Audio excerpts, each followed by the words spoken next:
What's happening to me bros? It's your boy Vince, and today I got a Bloodstained Let's Play for you all. Bloodstained Curse of the Moon.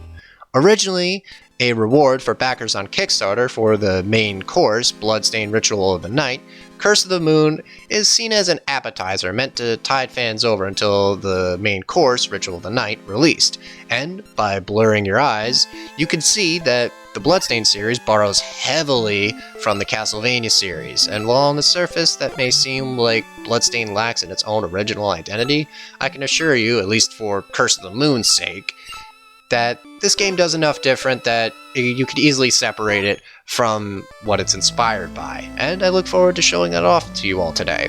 In fact, Curse of the Moon is a very short game, beatable in an afternoon. Probably a day if you decide to go for everything, and yes, I played through this game like 5 times. So let that be an indication for how high the replay value is, as well as how short the game is. So when you first start off, you only have access to normal mode. In order to unlock Nightmare and Ultimate mode, you need to meet certain requirements. But once you select a mode, you'll have the option of choosing between 2 styles, Casual and Veteran. Casual is basically the easy mode, where you have unlimited lives and you won't receive knockback upon getting hit. Veteran is the opposite of that. You have limited lives and you'll receive knockback upon getting hit. Because I'm a glutton for punishment, I decided to go with Veteran. So let's jump right into Moonlight Temptation.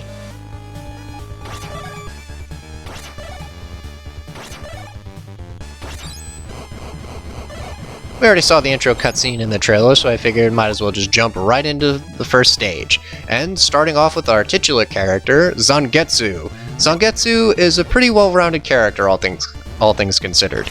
He attacks using his sword, which has very short range but a very fast rate of attack. His sub-weapons include the diagonal whip, a firebomb, and a mask that increases his attack power. In order to use his sub-weapons, you're going to need weapon points, which you can collect by striking the lamps, which contain either weapon bottles or health, or sometimes money bags.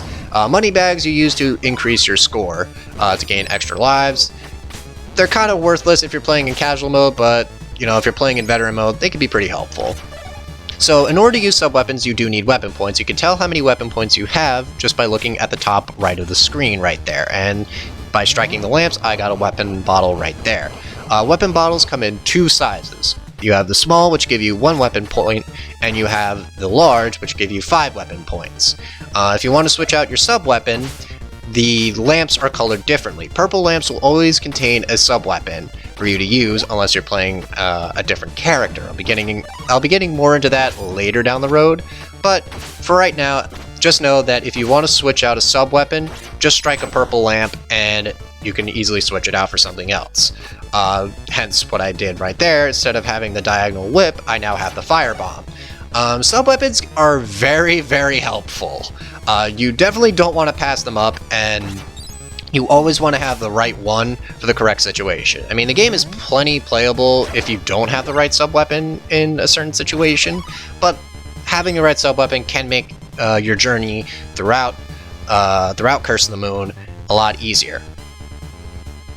And right there, that sign explains basically everything I was about to say. And as you can see, those lamps right there, or those haunted lamps, if I were to use my firebomb against them, it wouldn't do much, but thankfully I was able to switch it out with this diagonal whip. The diagonal whip has a lot of fucking range to it, more so than you think. I mean, it's crazy how the amount of sub-weapons in this game go diagonally, and how much they're able to just cover a lot of bases with that. It's crazy. But we're done with the first part of the stage. Now we're on to the second part, where we board the train. Good thing Zangetsu is so pissed off at the demons that, he doesn't give a shit if he has a ticket or not. If there are demons on that train, I'm going on there no matter what. Nobody can stop me. Ha ha ha. But, as you can see, there are small crevices that Zangetsu unfortunately can't travel through. That is one of the benefits of Curse of the Moon.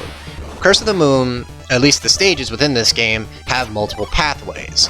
As I mentioned before, this game is really freaking short. But where this game excels at is its replay value, where each stage has multiple pathways to get to the end. You'll still be fighting the same boss at the end of it all, but the difference is that the pathway you took to getting to that boss is different, meaning that, you know, the journey isn't always the same. I won't be going over every single pathway in a stage because we'd be here all day and I do not want to drag this game out longer than it needs to be, but just know that there are many pathways you can take and there are different ways of getting through a stage. Right now, unfortunately though, Zangetsu is lacking in the mobility in order to, you know, get us to those pathways, but hopefully things will change as we progress. And here's our first boss, the Glutton Train.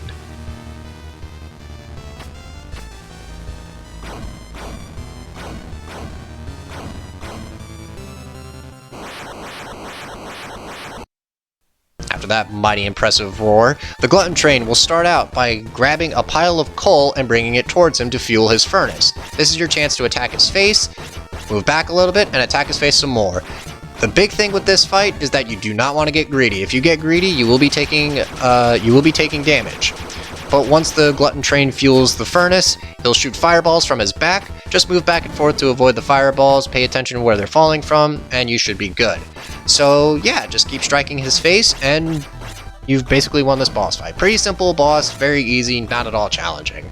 Just, like I said, don't get greedy. Remember, Zangetsu has pretty short range with his sword, so, you know, keep your distance from his face so you don't take unnecessary damage. Also, you should have the diagonal whip for this fight to make things a little easier, or to make things go by a little quicker. Be sure to use your weapon points so you can finish him off. You'll know a boss is done when you hear a particular ding sound, and after that, the boss will try to use their desperation attack. For the Glutton Train, they'll try to overwhelm you with a fire blast. Just hide behind this coal, or this pile of coal that they've conveniently taken, and you avoid the desperation attack. And for avoiding it, you do get an extra life. All nice.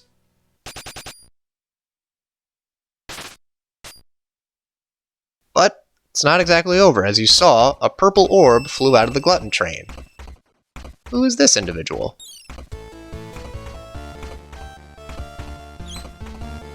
Thank you for saving me.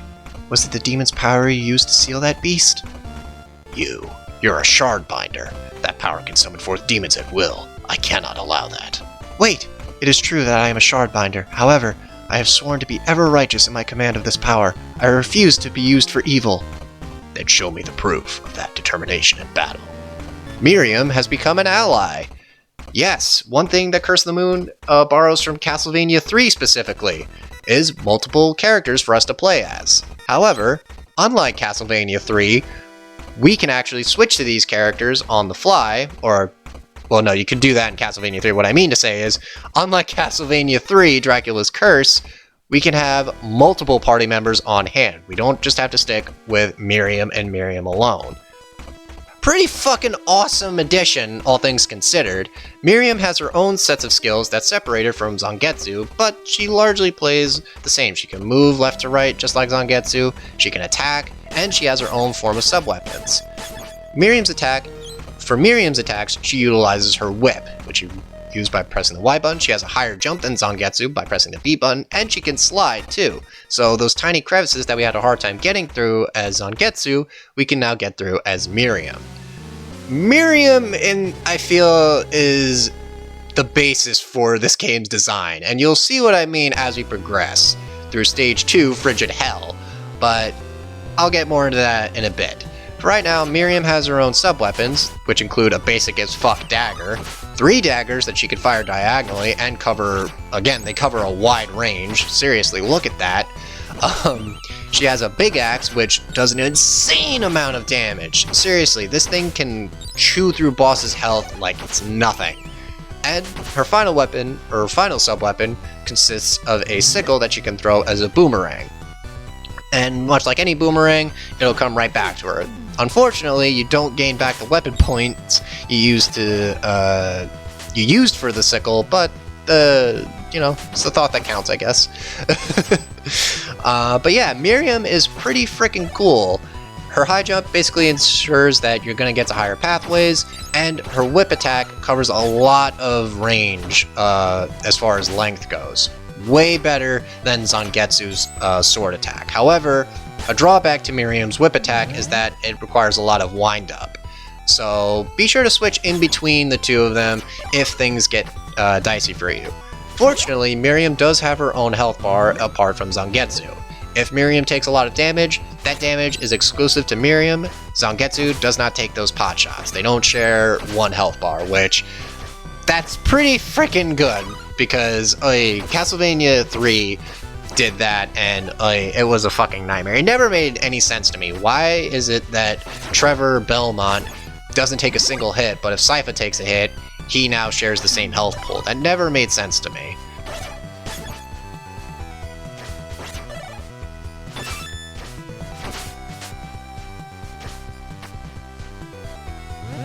Right here we got some tight platforming sections. For these, I switched to Zangetsu only because Miriam's jump is so high and she covers so much distance, it leads you to falling in bottomless pits. And a thing that Curse of the Moon borrows from the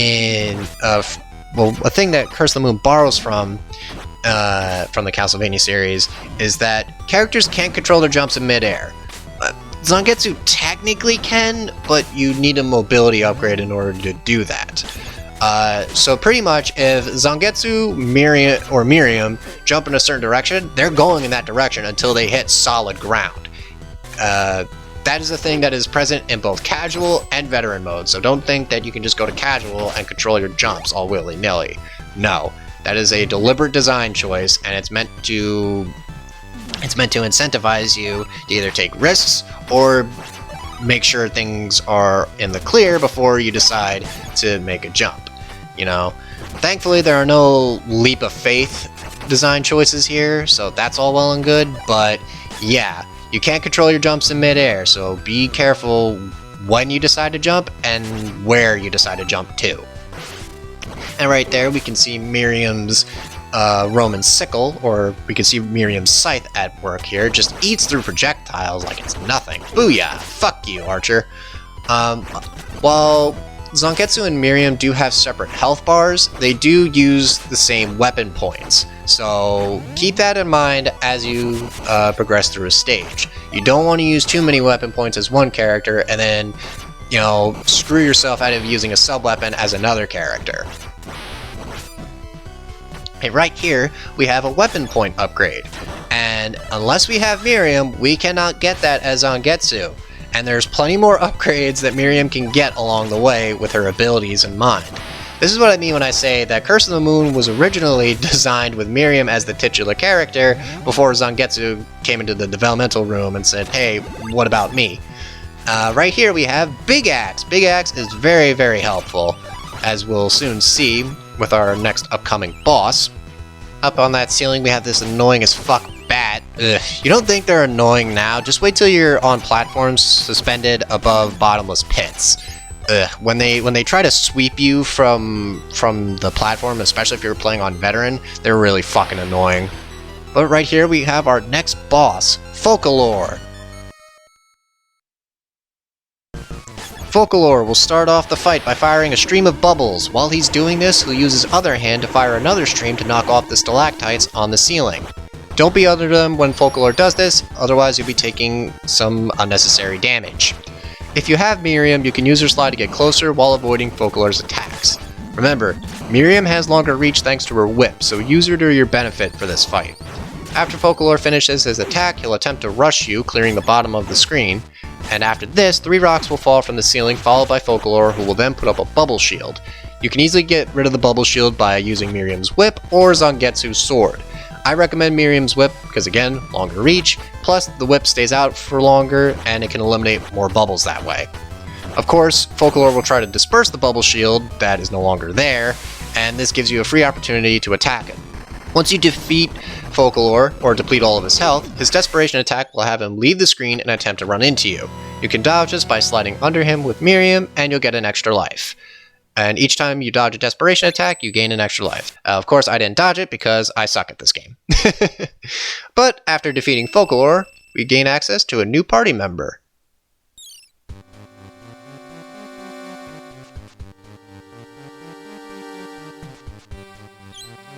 That I would be defeated by a demon. I have been thoroughly humiliated. I am Alfred, an alchemist. Alchemist. You use demons to fulfill your worldly desires. Every achievement requires a fair exchange. Even using demons is sometimes necessary. You have your own goals, correct? My power may be of use to you. Your existence is unsettling to me, but your skills are not without value. I'll leave your head where it is, for now. Wow, Zangetsu. Dick much? Jesus. Yeah, that's one thing about Curse of the Moon. Zangetsu is a fucking asshole. But, thankfully, for a sparing Alfred, we do gain another party member, Alfred the Alchemist, who has access to spells. He can hit things with his Buster Rod and use alchemy with the X button. But we'll be getting more into Alfred and his abilities in the next episode.